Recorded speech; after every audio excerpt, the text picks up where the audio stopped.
He looked me in the eyes, smiled, and said, "We don't hire failures like you."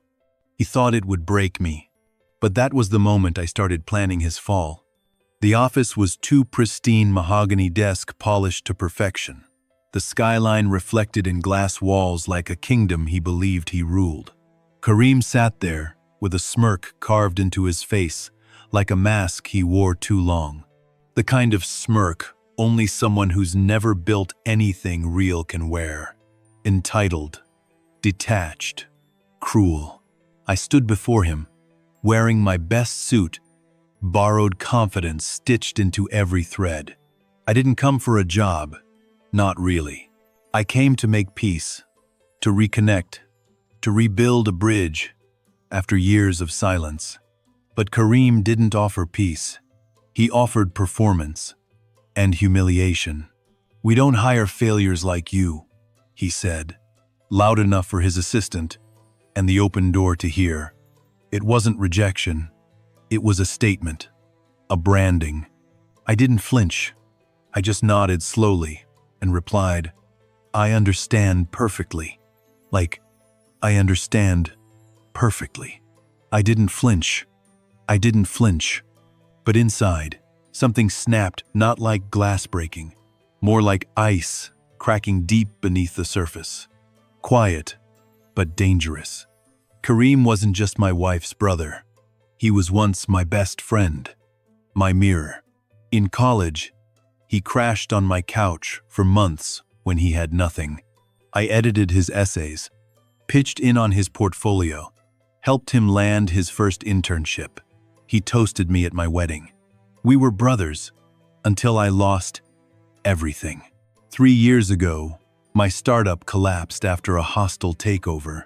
Investors pulled out, friends vanished. Kareem was the first to disappear. And now, after 2 months of unanswered calls, I stood in his office as he weaponized my worst moment into his finest. What he didn't know is I never walk away empty-handed. That day, I walked out with clarity, a plan already taking shape. Not revenge, not yet, just balance. That night, sleep didn't come. It hovered, teased, then vanished. I lay there, eyes wide open in the dark, ceiling fan slicing silence into pieces. My wife slept beside me, unaware that her brother, her own blood, had just spat on everything I once built. The room was cold, but my chest burned. Not from shame, no, from clarity. Memories came rushing back, sharp as broken glass. The nights we studied side by side for exams. The time he called me crying after his dad threatened to cut him off. How I let him stay. No questions asked. I remembered editing the resume that landed him his first big shot. How he hugged me outside that office building.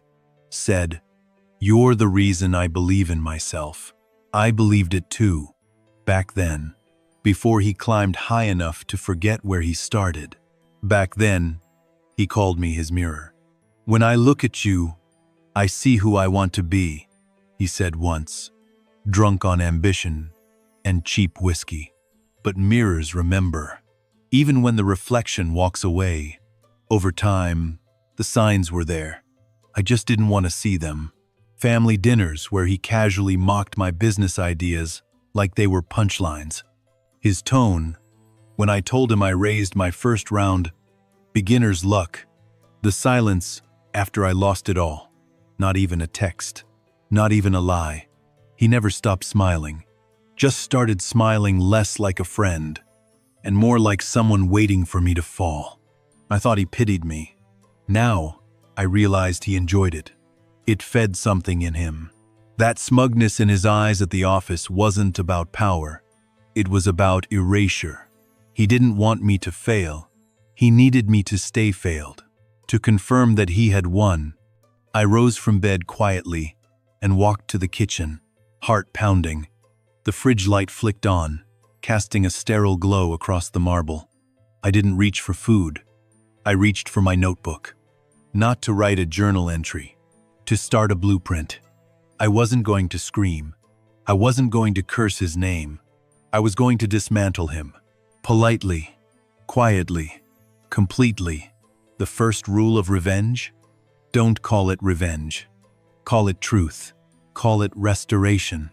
Call it balance being restored to a world slightly off-kilter. That's what I whispered to myself as I flipped open that notebook and started scribbling, not with rage, but with surgical intent. See, I knew Kareem's company.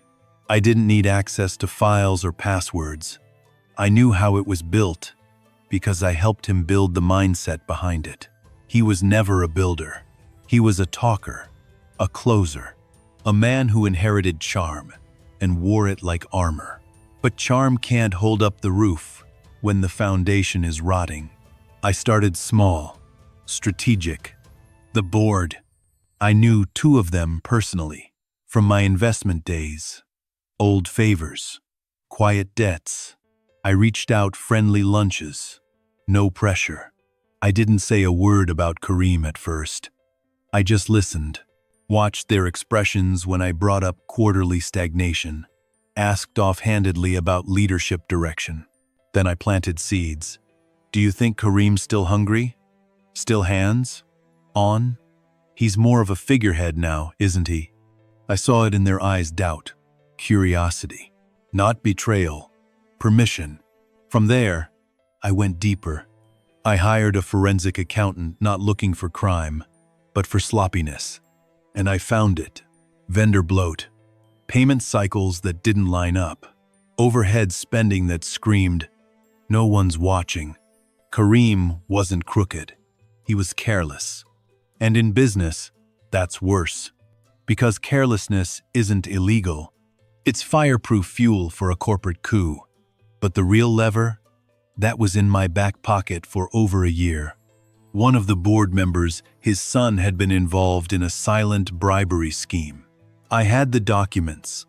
I'd buried them, never intending to use them. Until now.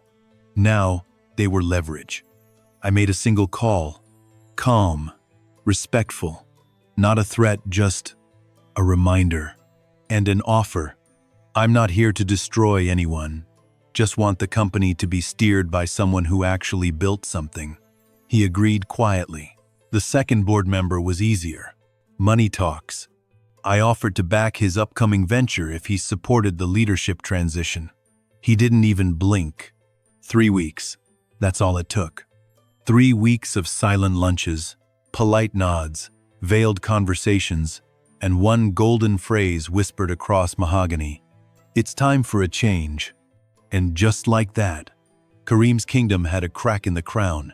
The moment I realized the board was listening, everything shifted. The power no longer belonged to Kareem. It hovered in the silence between glances, between what-ifs. It was mine to direct, so long as I moved with precision. And I did. I didn't make a scene. I didn't send emails. I orchestrated a performance behind closed doors. Step 1. Bylaws. Most people never bother reading them, especially those born into power. But I did, and buried on page 47 was a clause. A CEO may be replaced by a 2/3 majority vote of the board, should a performance-based concern be raised and confirmed through internal review. That was my door. All I had to do was build the case. I compiled everything: financial inconsistencies, missed expansion targets, quiet resignations from high-performing staff, and I didn't just point to failures. I connected them to Kareem's patterns. The trips, the vanity hires, the overdependence on a bloated marketing team that produced nothing but buzzwords. The board didn't need convincing. They needed permission to act. And when I handed them a well-organized dossier, signed and verified by professionals, the vote was just a formality. What struck me most wasn't the speed of their decision. It was how eager they were, like they'd been waiting for anyone, to say what they couldn't. And the final blow? I insisted that Kareem be informed the next morning, without warning.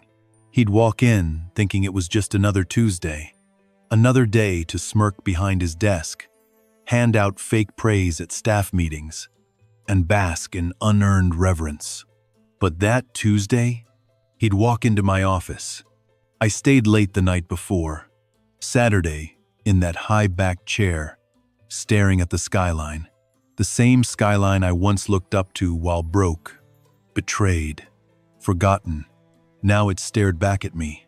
I laid the folder on the desk, polished the ring on my finger, practiced the words I'd say when he barged in. "You're in my chair." But I didn't feel joy. Not yet. Just the weight of a plan, perfectly balanced at the edge of execution. Tomorrow, the empire he borrowed would remember who whispered its blueprint. He strutted into the building like a king. Same navy suit, same gold cufflinks, same entitled gait, like the world owed him applause, just for showing up. But today, no one clapped. The receptionist didn't smile. His assistant didn't offer coffee. The energy had shifted. He just couldn't read the room. Not yet. Then she said it, her voice steady but shaken. "The new CEO wants to see you." Immediately. He blinked, laughed. "New CEO? You mean my brother-in-law?" Cute. She didn't laugh back. She didn't even nod, just pointed to the double doors.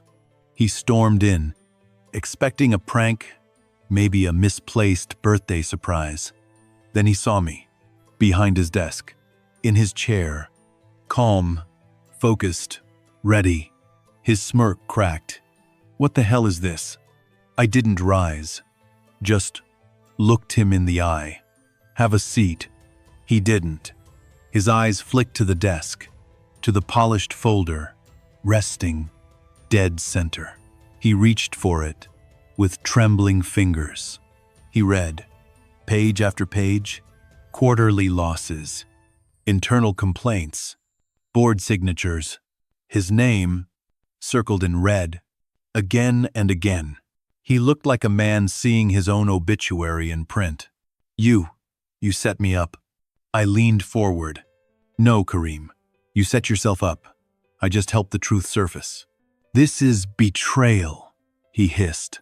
"Family doesn't do this." I tilted my head, almost smiling. "Neither does family abandon you when you fall." Silence. He looked around like the walls might save him, but they just stood there. Silent witnesses. "You think this makes you better than me?" I stood, slowly. "No, Kareem, I know it does." Security arrived behind him, as arranged. No handcuffs, no yelling, just protocol. He looked at them, then back at me. This time, he didn't fight. He just walked out same steps I took weeks ago. But unlike me, he didn't walk away with a plan, or pride, or redemption. Just the echo of a door clicking shut behind him. And I finally breathed. I stood alone in the office. My office. The leather chair still smelled like his cologne. The mahogany desk gleamed under the city lights. And outside, the skyline blinked in silence, like it too was processing what just happened. I didn't sit right away. I just stood there, fingers grazing the edge of the desk I once wasn't allowed to touch. This empire, fake as it was now mine to command. Not out of revenge, out of right. My phone buzzed. It was her, my wife, his sister. She didn't ask what happened. She didn't need to. "I warned him," she said softly. "He always underestimated you." "I know," I whispered. "I'm proud of you." The words hit harder than I expected, not because I needed validation, but because I'd gone so long without it. I'd forgotten what it felt like to be seen. I looked out the window again, remembering the version of me that once stood outside this building with nothing but a bruised ego and a folder full of rejection letters. The version of me he laughed at, discarded, erased. But I didn't disappear. I rebuilt, piece by painful piece, in the shadows. While he wore tailored suits and talked big in boardrooms, I moved silently, with purpose. Because sometimes, the best revenge isn't loud. It's elegant. It's surgical. It's final. I walked the floor of the executive suite later that day. People didn't know whether to avoid eye contact or congratulate me. So I did what he never could. I listened. I asked questions, met with teams, unlocked potential he had kept buried beneath fear and vanity. He managed by intimidation. I would lead by clarity. The company didn't need a tyrant. It needed a builder, and I'd been building in silence all along. By the end of the week, the first internal memo went out. My name was on it, officially, publicly, and the replies came pouring in. Not just congratulations, but relief. Turns out, I wasn't the only one he tried to bury. He just forgot some seeds grow stronger underground. Kareem didn't fight it. Not that day. Not the next. Not even when the press caught wind of the boardroom shake-up. He vanished into silence, into the same quiet he once weaponized against me. But silence can be a double-edged sword. And now, it was cutting him. I heard rumors. He'd cleared out his penthouse office by midnight, left without a word to anyone. No farewell message. No calls. Just gone. A few former allies tried to defend him, but the facts in that dossier spoke louder than loyalty. It wasn't just the financial leaks. It was the wasted potential, the lack of vision, the fear-driven leadership that suffocated innovation. People weren't angry. He was gone. They were angry he had stayed so long. Internally, departments began to wake up. Marketing pitched bold campaigns they'd been too afraid to share. Product leads revived projects, shelved for being too risky. Even the janitorial staff said the building felt lighter. It wasn't a coup. It was a cleansing. And while Kareem brooded somewhere in the shadows, I moved differently. No grand speeches. No revenge tours. Just quiet efficiency. The same kind I'd practiced when I had nothing to my name. Still, not everything came easy. There were whispers in the family, questions at dinners. Why had I done it this way? Couldn't you have forgiven him? My mother-in-law asked once. I looked at her and said, forgiveness is a door you knock on from both sides. He never even touched the handle. My wife stayed quiet, supportive. But I saw the conflict in her eyes. Kareem wasn't just her brother. He was a part of her past. And I'd just buried that part under a mountain of evidence and a new nameplate. But I didn't gloat. Because this wasn't about punishment. This was about truth. And the truth had always been there beneath the surface, waiting for someone to pull it into the light. I wasn't a villain for taking back what was mine. I was just done asking for permission. Victory is heavier than it looks. There were no parades, no champagne bottles popping, no slow-motion scenes of me lifting a trophy. Just a quiet office, a city skyline, and the distant hum of a world still spinning.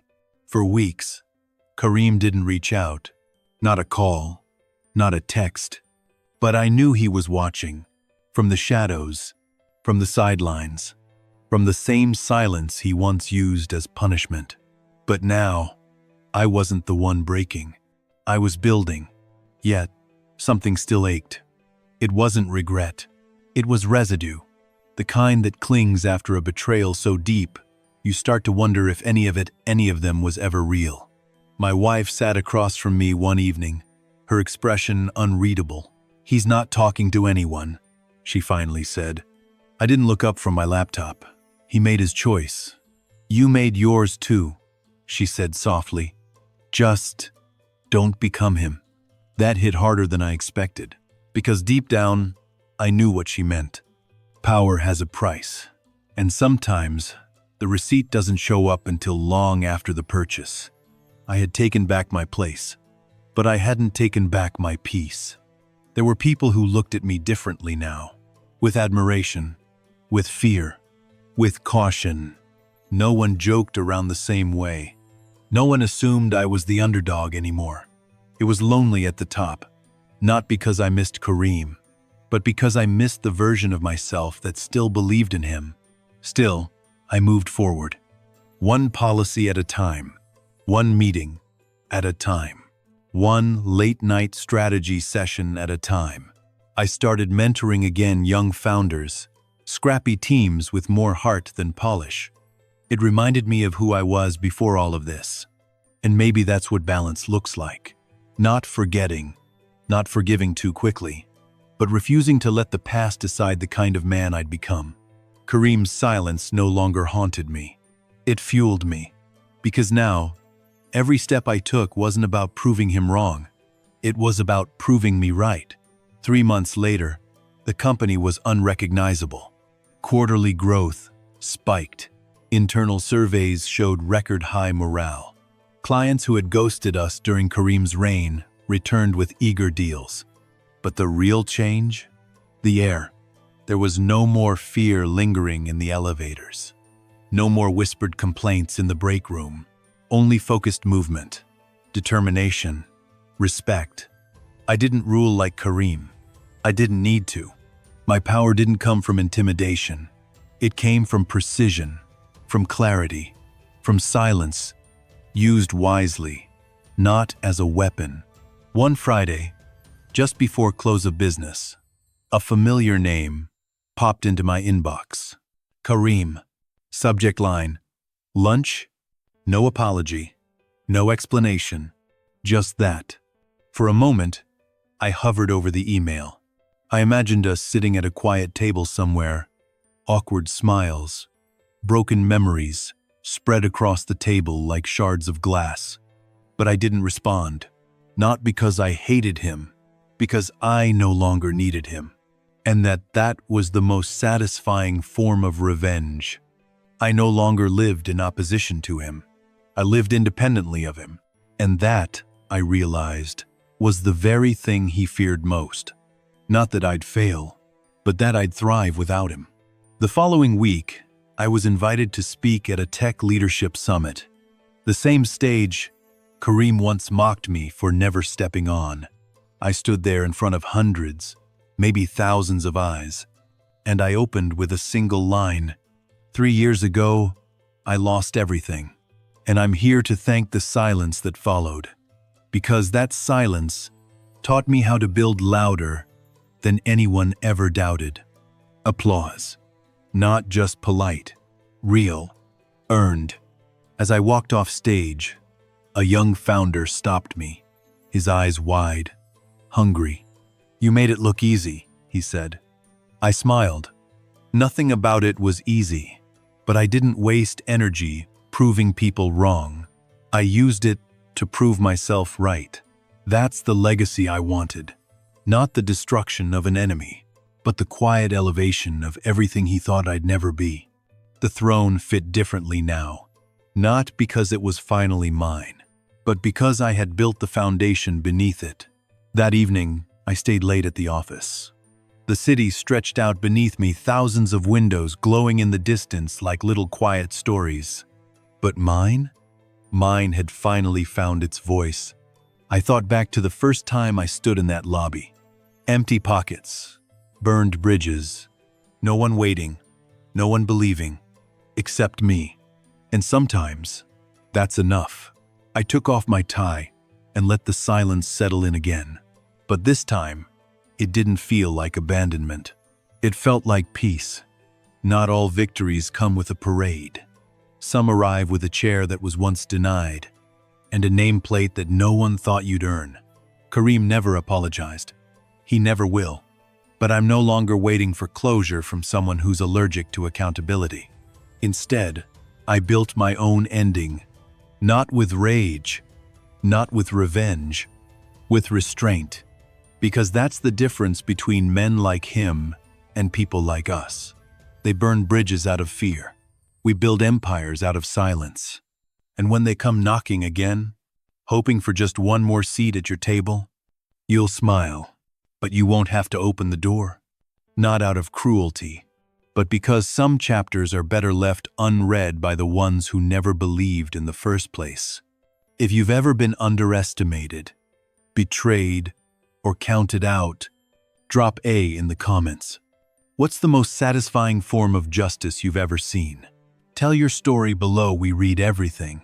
And hey, if you felt that chill of truth in this video, like, subscribe, and share with someone who needs to remember. Your silence isn't weakness.